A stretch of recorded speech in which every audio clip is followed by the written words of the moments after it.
Olá, galerinha do meu canal, estamos aqui para mais uma aula de matemática e hoje nós vamos fazer alguns desafios do nosso livro didático. Nós vamos trabalhar da página 67 até a página 71, dando continuidade àquelas atividades, né, da aula anterior. Nós vamos falar sobre a situação-problema de algumas questões e é importante que vocês entendam o enunciado da questão. Lembra que eu comentei que a interpretação ela é fundamental na resolução dos problemas, que a forma que você faz a situação-problema vai determinar muito fortemente no seu resultado? Inclusive, você tem mais de uma estratégia para resolver algumas questões que nós vamos ver aqui no nosso livro didático, pessoal. Então, é muito importante que você esteja atento aos enunciados das questões, ok, pessoal? Vamos lá. Na página 67, nós temos dois desafios aqui antes de nós seguirmos. O desafio número 1, que é lá no número 30, né, da atividade. Corrida Internacional de São Silvestre é realizada em São Paulo, sempre no dia 31 de dezembro. Marcou o ano de 2014 como uma mudança no seu percurso. A partir desse ano, os organizadores da competição incluíram um coração no trajeto. Veja a imagem ao lado. E no seu livro didático você vai conseguir visualizar essa imagem. Este novo trajeto tem aproximadamente 1.740 metros. Diante dessas informações, está vendo o tanto de informação na situação-problema?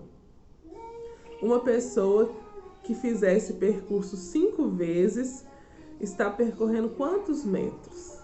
Aí nessa operação você vai colocar a operação e vai colocar a resposta da operação lá, tá certo?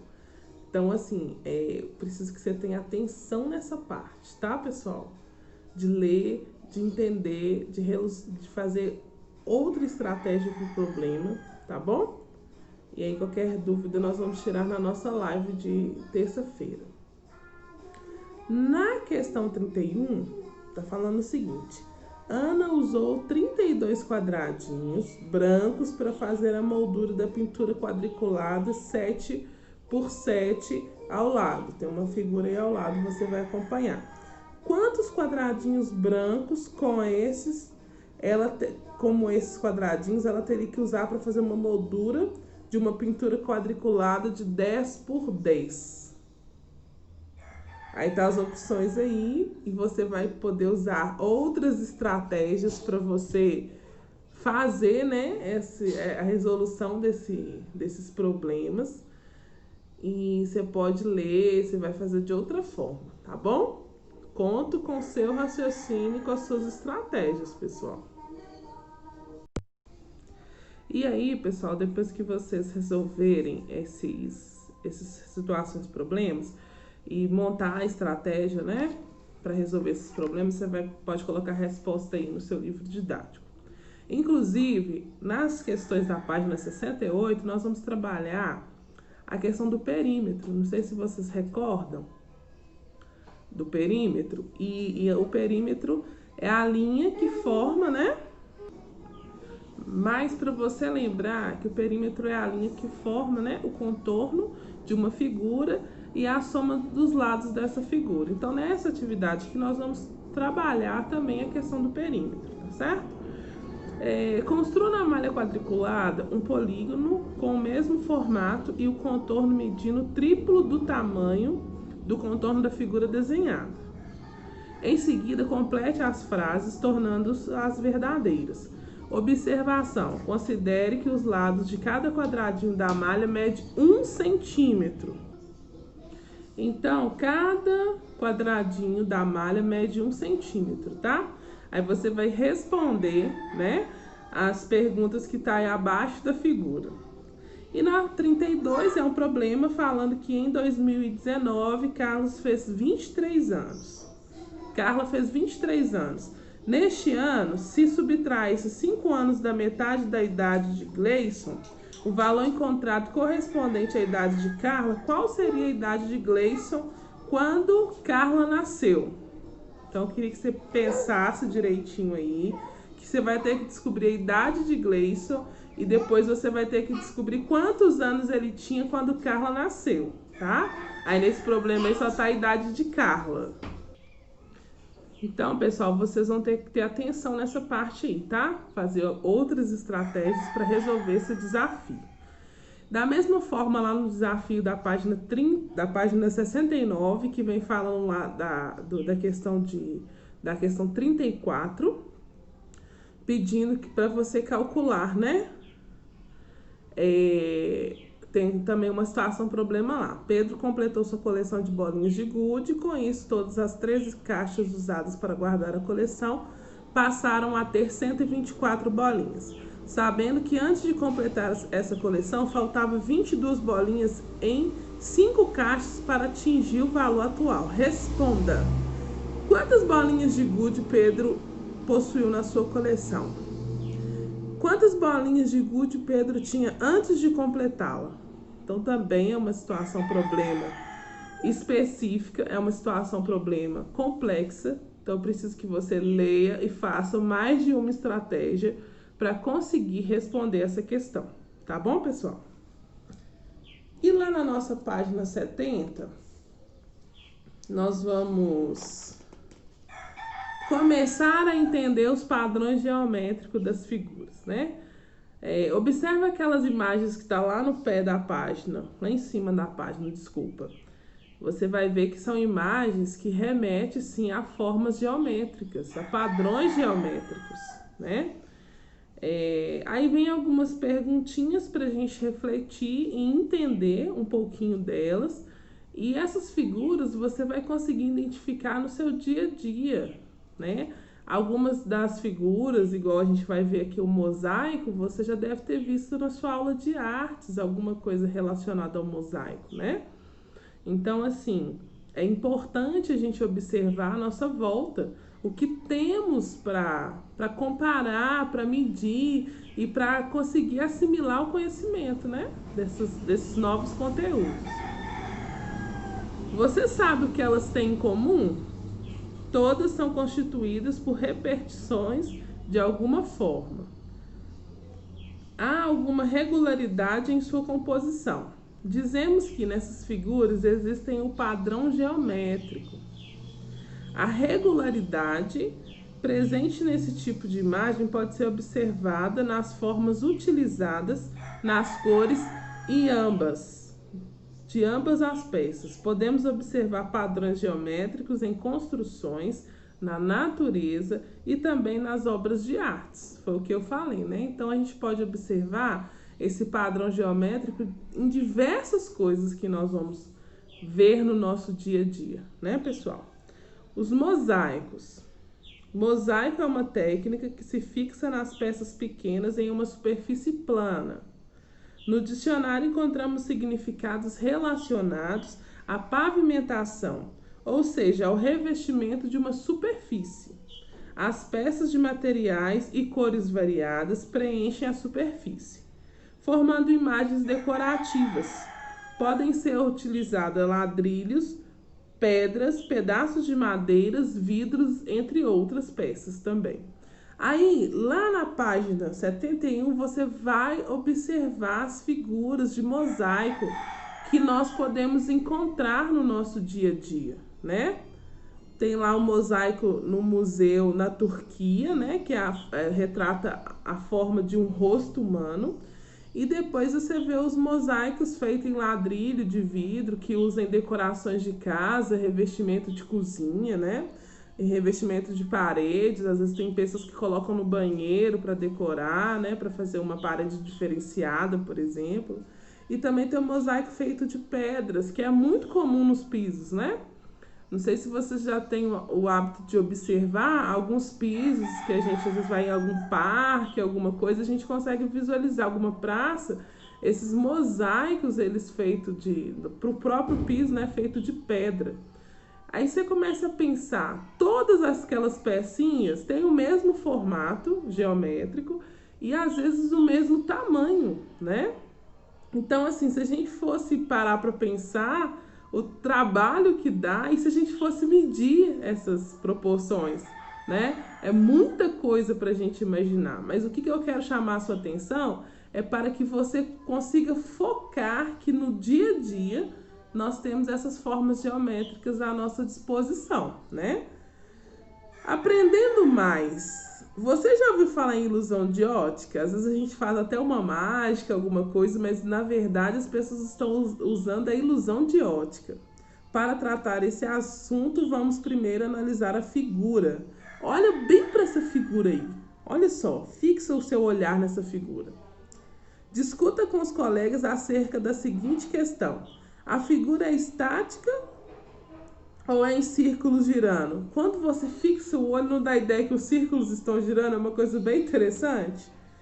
Se está girando, qual lado? Esquerdo ou lado direito? Não, os círculos não estão girando. Parece estranho, né? Quando uma imagem engana o nosso sistema visual, falamos que é ilusão de ótica. Essa é uma figura estática, mas devido à ilusão de ótica, pensamos que ela está em movimento. E parece mesmo, né, pessoal, que ela está em movimento. A gente fica olhando o tempo todo, conseguimos até achar que ela está se movendo no próprio livro, né? Pois bem, pessoal, nós vamos ficar por aqui hoje. Eu quero te desafiar a responder esses problemas e quero que você faça com bastante atenção, tá? E que você também comece a já imaginar aonde você vai encontrar os padrões geométricos aí na sua casa mesmo. Você pode começar a procurar e anotar o que você acha que pode ser um padrão geométrico aí na sua casa. E também eu vou até falar com o professor Gotti se ele poderia passar a técnica do mosaico pra gente, né? Se ele poderia passar alguma coisa relacionada ao mosaico. Aí nós vamos unificar a artes com a matemática, que aí nós vamos conseguir assimilar melhor esse conteúdo, tá? Nós vamos ficar por aqui, eu te aguardo nas próximas aulas e não se esqueça, faça tudo com muita dedicação, com muita atenção que você vai conseguir vencer os desafios, principalmente os desafios de matemática. Tá certo? Até a próxima aula, pessoal! Pessoal, na nossa aula de geografia, principalmente na segunda-feira, eu mandei para vocês um vídeo explicando sobre os tipos de climas do Brasil, né? Que a gente tem o clima equatorial, a gente tem o clima tropical, o tropical semiárido, o litorâneo úmido e o tropical de altitude e o subtropical úmido. Foi um vídeo até muito interessante, muito didático, né? Que mostrava esses tipos de clima no nosso país, né? Um país que não podemos determinar que aqui em Minas Gerais está fazendo um tipo de clima e que lá no Amazonas vai ter o mesmo tipo de clima. Então, nesse momento, nós vamos entender o porquê que isso acontece, né? E aí lá no seu livro didático, da página 40 até a 45, tá falando com detalhes desse assunto. Aqui eu só vou voltar nessa página 40 e 41, só pra gente comentar algumas coisas, né? Que são esses tipos de clima do Brasil, que vem dividindo, né? Igual, por exemplo, nós estamos aqui no Sudeste, né? Estamos no estado de Minas Gerais, na cidade de Santa Luzia. Então, quer dizer que o Sudeste, né, de acordo aqui com o mapa que está lá na página 40, ele tem um clima de tropical de altitude, né? Então aqui, tropical, que é o clima do nosso estado, quente com estações bem marcadas, o verão é quente e chuvoso e o inverno é seco, né? Então esse clima é um clima específico da área central do centro-oeste e a parte do sudeste até o extremo norte.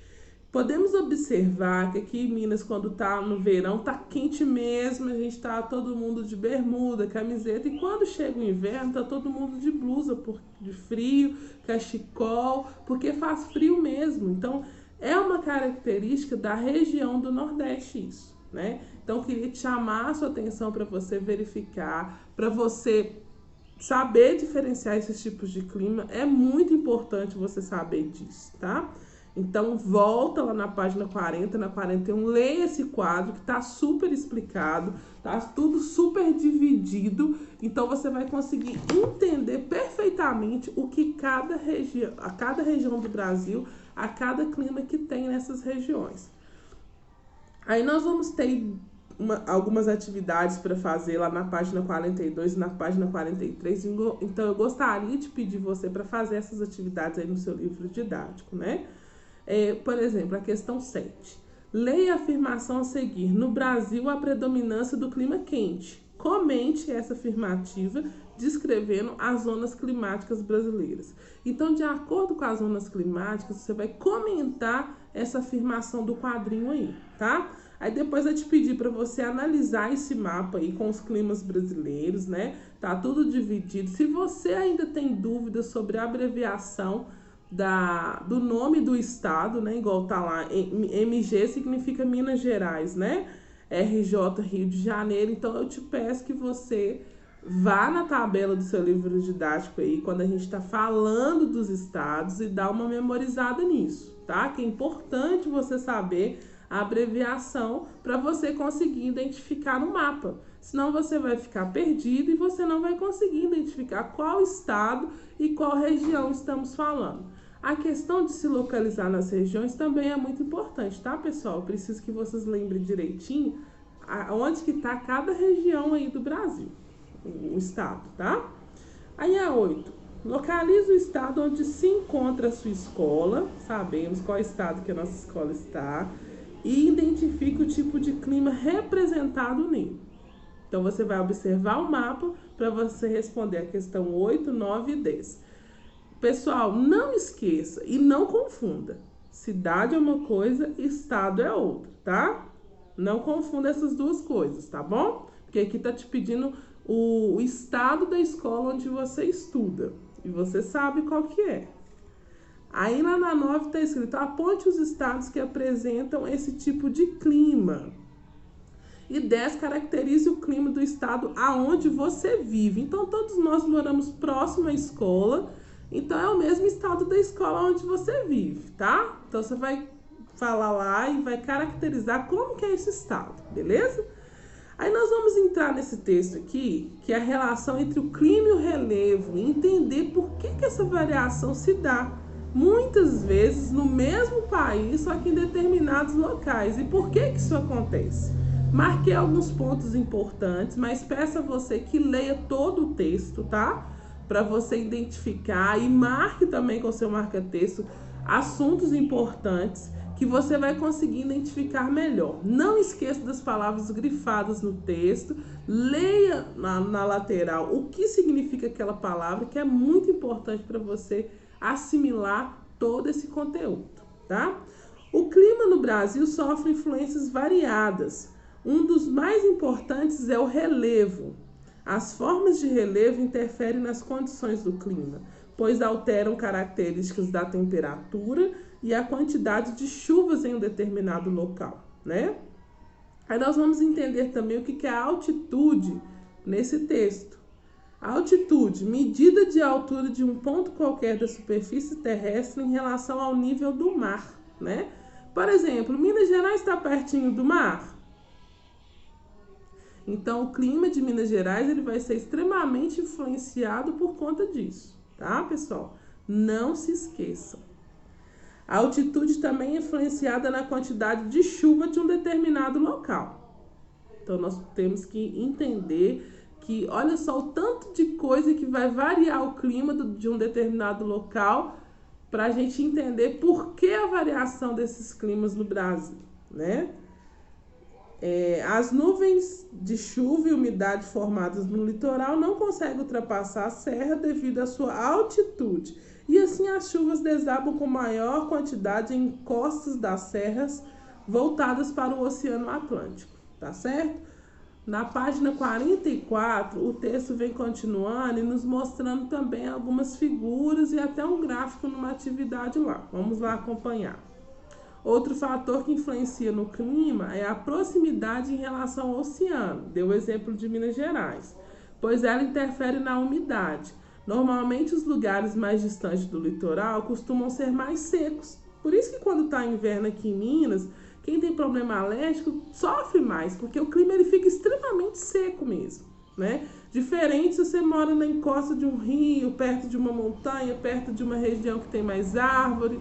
Mas a gente consegue ver essa diferença no ar, no clima de um estado que está mais longe do oceano, né? Existem aí duas fotos, né? Te mostrando a linha lá do oceano, aí vem o relevo, aí o Planalto de Borborema, né? Aí vem até falando assim, o Planalto de Borborema influencia o clima seco do sertão nordestino. Aí tá uma foto aí desse Planalto de Borborema que indica essa forte característica do clima seco do Nordeste, né, pessoal? Aí nós vamos fazer uma atividade aqui super simples, né? Observando lá a imagem e a gente vai apontar e responder, tá? De acordo com a imagem, se é possível afirmar algumas situações. Se o clima é seco, se o clima é úmido, se o clima é mais frio, se apresenta maior temperatura, né?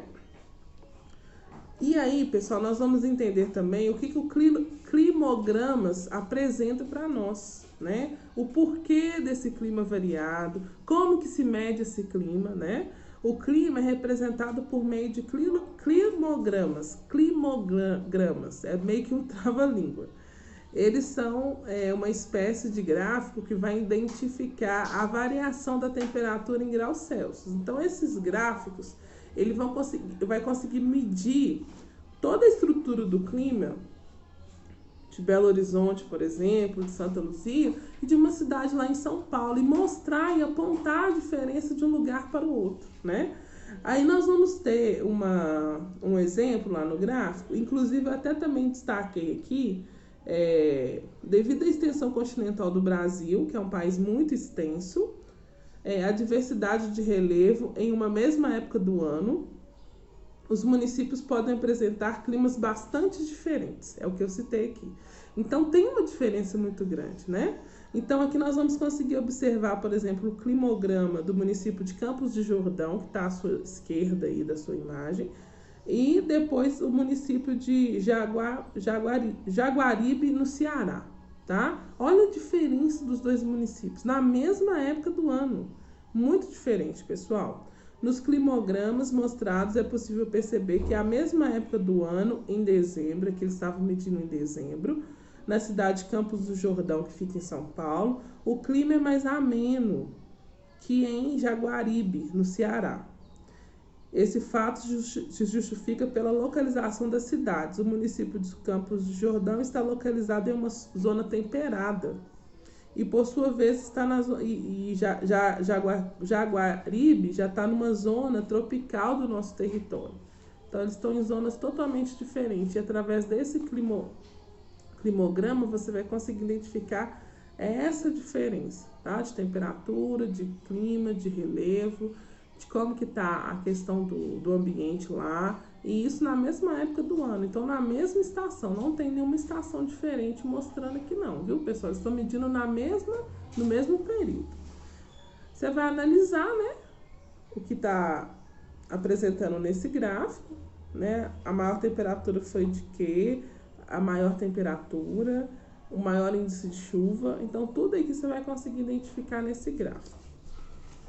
Aí, pessoal, eu peço que você volte no texto, consulte algumas situações. Se preciso for, volte lá naquele vídeo super interessante, que eu até postei um vídeo diferente do que nós fazemos aqui, para você entender melhor, com uma dinâmica diferente, que aí você vai conseguir assimilar os assuntos, tá? Eu espero que você tenha compromisso com o que você está estudando. É mais chato mesmo, é bem difícil essa questão do clima, entender todos esses posicionamentos do nosso país, que é um país com um clima totalmente diferente em diversos lugares, mas que você possa identificar da melhor forma, tá? E qualquer dúvida, nós estamos à disposição na live de terça-feira e de quinta-feira, ou então no canal também da escola, no nosso e-mail, tá? E nesse conteúdo tem poucas atividades, mas são atividades relevantes para que a gente possa assimilar o conteúdo, tá bom? Espero você na próxima aula. Grande beijo! Começa agora a nossa aula de história, né? Que vamos dar continuidade ao nosso assunto. Na última aula conseguimos entender naquele vídeo que eu mandei para vocês, falando um pouco sobre a independência que o Brasil vem conquistando, né? Inconfidência Mineira, que foi um grande marco nessa construção do país, né? Esses revolucionários, falando também um pouco do iluminismo, né? Esses grandes filósofos que trabalharam de forma expressiva para tentar espalhar o conhecimento e tentar ser uma resistência, pessoas importantes na fundamentação da construção do nosso país, né? Mas aqui nós vamos ver como que se deu, né? Essa questão de estar independente de Portugal e conseguir estruturar, né, como país. Nós vamos ver isso aqui. Nós vamos trabalhar com o nosso livro didático da página 37 até a página 41. Então, quero te pedir atenção aos textos, tá? Nós vamos trabalhar muito a questão de algumas palavras-chave e que você possa também ler o texto utilizando seu marca-texto e anotando o que você tem, né, de mais curiosidade, dúvida. Nós vamos ter algumas questões ao longo dessa discussão para você fazer no seu próprio livro didático. E se você também quiser aprofundar e olhar, pesquisar algumas coisas, a gente tem algumas orientações no próprio livro didático também para você conseguir fazer isso. Tá bom, pessoal? Vamos lá? A construção de um país. O Brasil viveu uma experiência inédita em relação às demais regiões da América que sofrem com a dominação colonial, né? A nossa independência contou com a liderança do próprio colonizador. Então, foi um português que fez esse processo de independência. Ou seja, de um português, Dom Pedro I. A participação popular ficou mais restrita e a pequena parcela da população. Então, quando a gente está como colônia e nós temos a esperança de se tornar um país, isso se deu através de um português. Então, não significa que nós conseguimos fazer isso de forma louvável, né? Vamos ver alguns resquícios aqui dessa independência e que o país, infelizmente, ele não rompeu para crescer definitivamente. Ele rompeu para ainda viver naquela estrutura ainda de colônia ainda, né? E algumas situações ainda perpetuam até nos dias de hoje, né? Infelizmente. O rompimento dos laços coloniais foi articulado pelo príncipe de Portugal, o Dom Pedro I, e a estrutura da sociedade permaneceu a mesma. Então, ele não mudou a estrutura da sociedade. A escravidão foi mantida e o acesso à vida política limitado aos membros da elite econômica, formada por brasileiros e portugueses, mas só uma pequena parte da elite. Quando a gente fala da elite, a gente fala dos poderosos, tá, pessoal? Quando você vê aqui elite, você vê essas... Falando dessa forma, você já pode se retratar que a parte rica e dominante, né, do país naquela época. Alguma coisa te lembra nos dias atuais? Beleza, vamos lá, vamos continuar. Para a maior parte dos brasileiros, a independência não promoveu grandes mudanças significativas. Veja o que escreveu o historiador José Murilo de Carvalho sobre o próprio período. Chegou-se ao fim do período colonial com a grande maioria da população excluída dos seus direitos civis e políticos e sem a experiência de um sentimento de nacionalidade. No máximo, havia alguns centros urbanos dotados de uma população politicamente mais aguerrida e algum sentimento de identidade regional. Aguerrida significa ousada e valente, né? A nossa independência foi contada em várias versões que buscam engrandecer esse marco da história. Após esse processo, tínhamos um país. Então, estava na hora de construir uma identidade brasileira, uma nação, depois desse processo aí de independência de Portugal, né? Nós vamos aprender mais um pouco aqui na página 38, falando sobre direitos civis e direitos políticos e sociais. Você sabe o que é isso?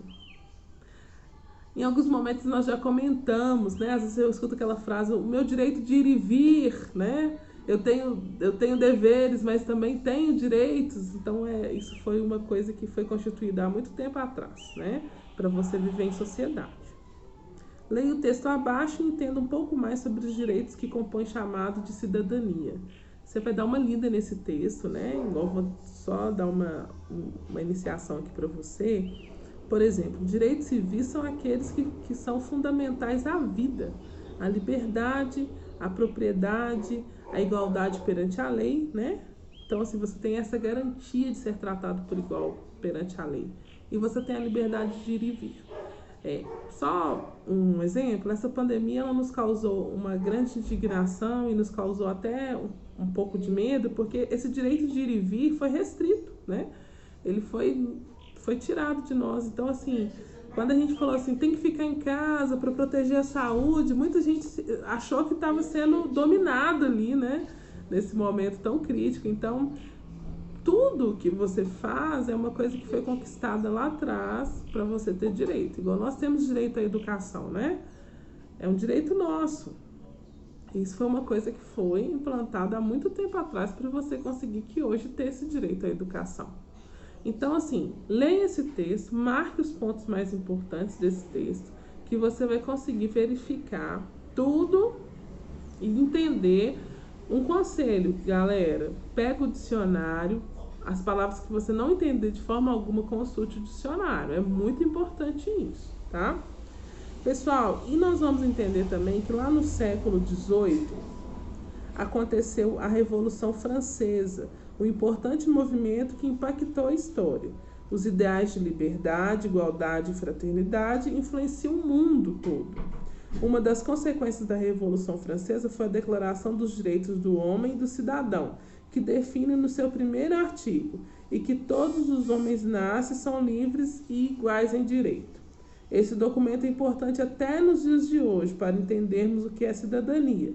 A imagem é uma gravura dessa declaração e pode ser vista no Museu da Revolução Francesa. Então, através dessa revolução, nós conseguimos entender essa cidadania, né? Entender os nossos direitos também. Agora, vamos pensar um pouco sobre esse assunto. Os direitos civis, políticos e sociais são importantes para entendermos a nossa cidadania. Aquele texto lá da página 38. É importante você ler esse texto, viu, pessoal? Cada época da história ensina que as sociedades eram diferentes e que as mudanças foram acontecendo ao longo do tempo. Então, a nossa sociedade está o tempo todo evoluindo, ela está o tempo todo passando por transformações, né? Hoje é possível dizer que uma pessoa cidadã é aquela que possui direitos civis, políticos e sociais garantidos, assim como possui deveres como a sociedade em que se vive. Pensando nisso, converse com seus colegas e com o professor e discuta se as pessoas que viviam no país após a independência possuem direitos e eram consideradas cidadãs. Olha, pessoal, esse período pós-independência foi um período delicado. Então, assim, não eram todas as pessoas que tinham os mesmos direitos, né? Então, nós podemos já refletir sobre isso para a gente comentar na nossa live, né?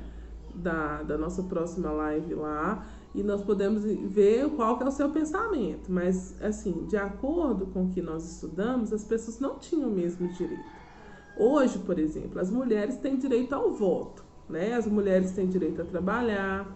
Nós temos direito a ter um trabalho regulamentado, né? Naquela época não, era escravidão, então os trabalhadores não tinham tantos direitos igual tem hoje. E também nós podemos observar que foi mudando ao longo do tempo. Vocês lembram que lá no texto fala que só uma pequena parte, que só a elite resolvia as situações políticas do nosso país? Hoje é diferente, né? Através do voto, através de manifestações, através de um tanto de situação, as pessoas conseguem ter uma influência na política, né? Ter o direito de escolher quem está governando elas, por exemplo. Então, assim, não, as pessoas, elas não eu acredito assim que elas não tinham os mesmos direitos que nós temos hoje, né? Essa questão de pertencimento, de entender qual que é o seu direito, de poder andar livremente na rua. As pessoas não tinham essas coisas. E aí eu queria te convidar a refletir e que na próxima live você possa comentar isso com a gente lá, na nossa sala virtual, tá? Eu quero saber da sua opinião sobre isso. Aí nós vamos fazer 2 atividades aqui. Essa atividade 2 está pedindo para discutir as ideias iluministas influenciadas no processo de independência do Brasil. Também é uma atividade para fazer oralmente. Então você vai anotar a resposta no seu caderno e nós vamos conversar sobre isso na live, tá? E o conteúdo falando sobre o iluminismo tá anterior a essa aula aqui, tá, gente? Então, se você perdeu, ainda não assistiu, ou ainda não leu, eu te convido a ler, porque não dá pra gente ficar toda hora voltando no mesmo assunto e nós precisamos avançar nos assuntos, tá certo? Pessoal, lá na página 40 Nós vamos também ver esse texto aqui e nós vamos ver essa imagem, que é uma imagem famosa, né? O Grito da Independência, o quadro de Pedro Américo de 1888. Né? Algum de vocês já deve ter visto essa imagem em algum lugar, mas essa é uma imagem muito famosa, muito real, né? Foi na hora que Dom Pedro ele pega a sua espada no seu cavalo e dá o grito de independência, né?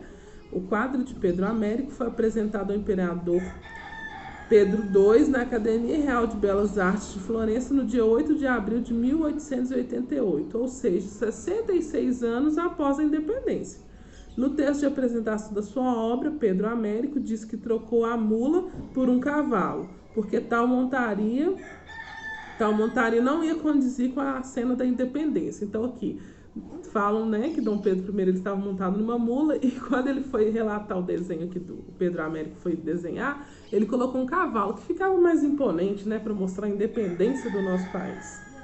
Em outras palavras, era preciso adaptar a narrativa histórica aos valores que se pretendia representar no quadro. A versão mais importante do que a realidade, né? Começaria ali uma construção de um país mais imaginário do que o real. Então, ali nesse momento, eles começam a imaginar grandes coisas que no momento da realidade ela não vinha acontecendo. E também a gente consegue identificar também que o nosso país até hoje ele vem sofrendo algumas situações, porque ele é um país desigual em alguns fatores, vamos dizer em muitos fatores, né? Podemos observar que há pessoas do nosso lado que morrem de fome, quando outras pessoas têm muita comida e desperdício. Isso é um fator, né? Que eles pensaram no país e de fato não aconteceu da forma que eles pensaram. Na A, descreva a cena representada por Pedro Américo, que foi o pintor, destacando a figura de Dom Pedro I. Então, esse cidadão aqui, ó, você vai ver lá, ele é o Dom Pedro I, tá? Na B, também é uma questão para você responder oralmente. Então, você vai anotar no seu caderno para a gente discutir na live. De acordo com o autor Laurentino Gomes, a cena retratada por Pedro Américo não corresponde à realidade histórica. Que elemento comprova essa afirmação? Foi o elemento lá da mula, né? Que nós vamos falar. Ele estava na mula e quando foi retratar no quadro, o pintor colocou um cavalo, né? Para retratar. Apresente o argumento usado por Pedro Américo para justificar as alterações promovidas por ele na cena da independência do Brasil. Então você vai apresentar que argumento Pedro Américo usou para mudar o quadro da independência do Brasil, que é um quadro famoso, né? O quadro do Grito da Independência, tá certo? Pessoal, nós vamos ficar por aqui. Eu quero, igual na aula de geografia, nós temos poucas atividades desse conteúdo, mas textos amplos, textos difíceis de compreender às vezes. Peço a você que volte quantas vezes for preciso no texto e que você tenha o compromisso de fazer as atividades, pessoal, tá? Tá na sua mão. Queria agradecer você que esteve com a gente aqui nesse sábado, né? Foque, eu entendo que é ruim às vezes, né? O sábado é um dia que a gente vai fazer várias coisas, mas hoje é o nosso sábado letivo e eu espero que você possa conseguir, né, assistir os vídeos e fazer suas atividades. Estaremos juntos novamente na segunda-feira. Um grande abraço para vocês, se cuidem. Estou morrendo de saudade, que em breve nós possamos estar juntos de novo. Tchau, galerinha!